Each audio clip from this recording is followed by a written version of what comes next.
the thing. Oh, it's the thing. Companion. Oh, yes, yes, yes, yes, yes. Oh, towns, yes. I'm totally obsessed about urban areas in Zelda. And seeing how far this channel has come, we thought it was in its place to return where it all began 2 years ago.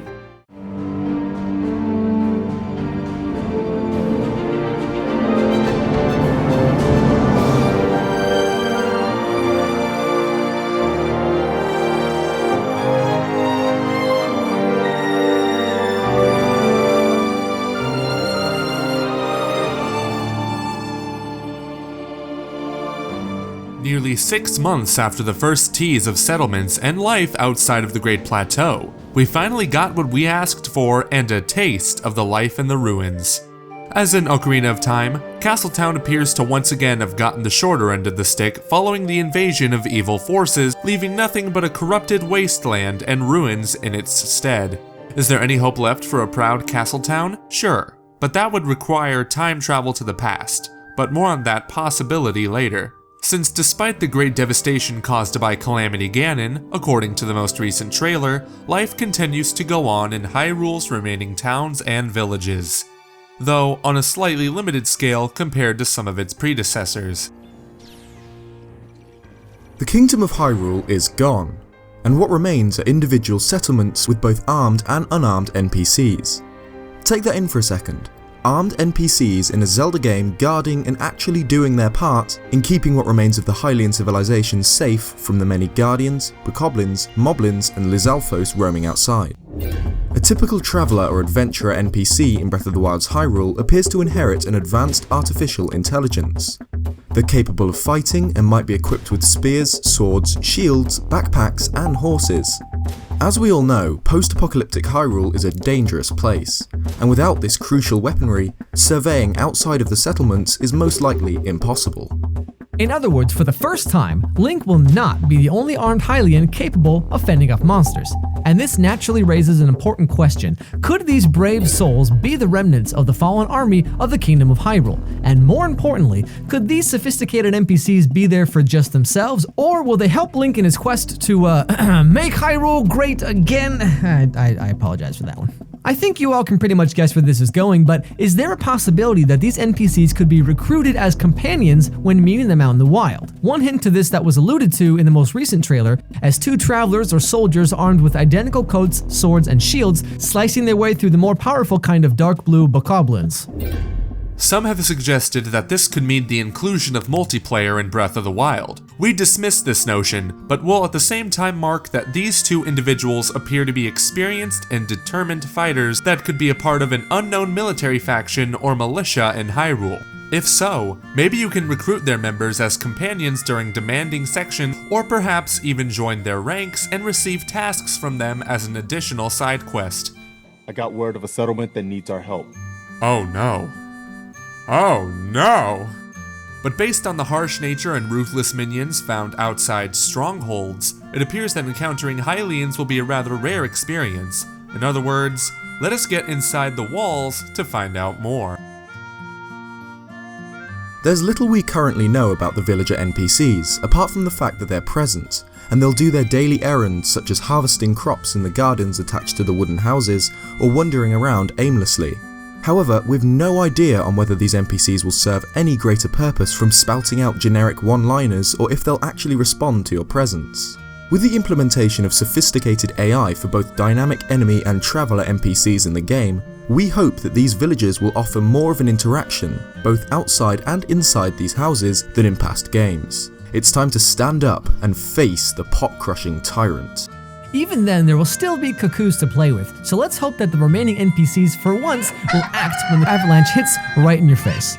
Hopefully with a little scream of agony if general voice acting is, out of the question. It appears only key plot characters will get that honor, which is a shame as even awesome recurring NPCs such as the accordion playing parrot Cass is stuck with merely a text box. And speaking of characters, we need several memorable ones with their own stories and their own tales to tell and quests to offer. One of the most central indications at the presence of an urban hierarchy in Breath of the Wild's Hyrule comes from the old parchment showing Hyrule Castle behind 4 other prominent buildings. And fittingly, one of these appears to be near identical with what we believe is the town hall or mayor's house in the showcased village. Indeed, there is a high probability that The Legend of Zelda Breath of the Wild will bring back village and town halls and mayors, not necessarily our favorite sumo mayor Bo from Ordon. But let's get back to the parchment.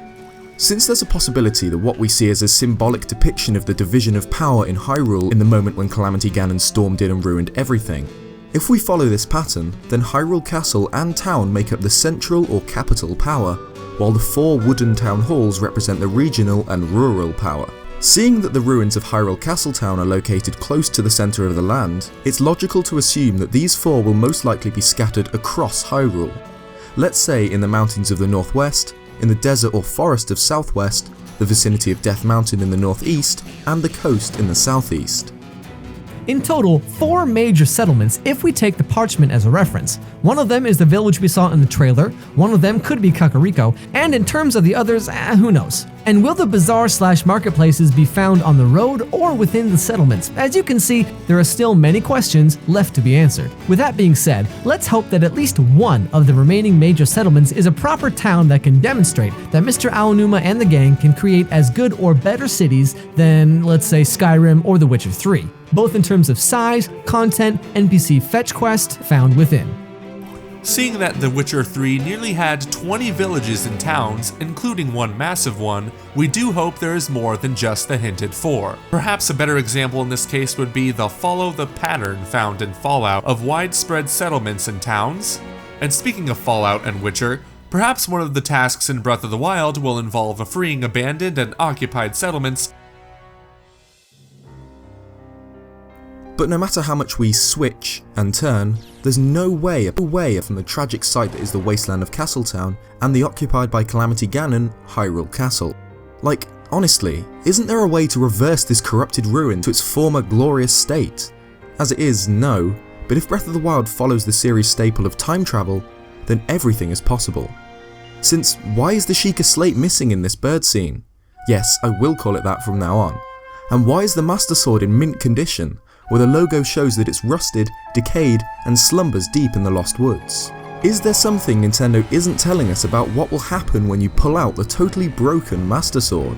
Since in its current form we believe that the Master Sword is useless, and the only way for it to have any impact would be this. Pulling it results in a time travel move just like in Ocarina of Time, but instead of sending you forward 7 years, Link could this time be sent back 100 years to prevent the downfall of the kingdom. One clue of this could be seen in the E3 2014 reveal trailer, where Hyrule Castle and town were shown well preserved far back at the end of Hyrule Field. If this will be the case, then Hyrule Castle and town might be present in the game in their full glory. Naturally, this would open the potential of improving the many mistakes that were made when creating Twilight Princess Castletown, or, other towns in general. For one, making more of the buildings accessible, instead of just being there for, decoration. Yes, we know that the same was the case with Witcher 3's Novigrad. But come on, Nintendo, that town had several hundreds, if not close to 1,000 buildings, and we guess 100 of them were possible to enter seamlessly. No loading screens, no transition scenes, just a natural part of the massive open world, or air in this case. Yes, you could almost ride your horse right into the living room of people. Is this too much to ask for in Breath of the Wild? Anyways, The Legend of Zelda Breath of the Wild should have more than just a few villages, as we need proper settlements, and more importantly, characters such as the creepy postman, playful children in the streets, carpenters, town guards, and even the happy mask salesman, who was hinted to make a return on Twitter back in 2015. If The Legend of Zelda Breath of the Wild doesn't have Castletown, then it would be favourable if another town replaces the lost content. A sizable harbour or mountain town with dark secrets in either the back alleys or sewers would in this case be a great inclusion, as we need distractions and quality side quests between the many battles in the open world and air. And most importantly, putting extra effort on creating interesting characters and plot-based side quests within these settlements could mark for memorable and unbeatable moments that will cement this installment as the best game of all time. But why does Breath of the Wild appear to be so difficult compared to previous Zelda installments? And what is new in Link's ever-growing arsenal? These questions demand a proper answer. So, for the next episode, we will give you all the following choices: difficulty or part 2 of Link's items and weapons. Leave your vote by commenting below. Thank you for watching. Please like, share, comment, and most importantly subscribe to Commonwealth Realm and Zeltik for more Zelda Breath of the Wild videos and other Nintendo content. Until then, this was the Commonwealth Realm and Zeltik.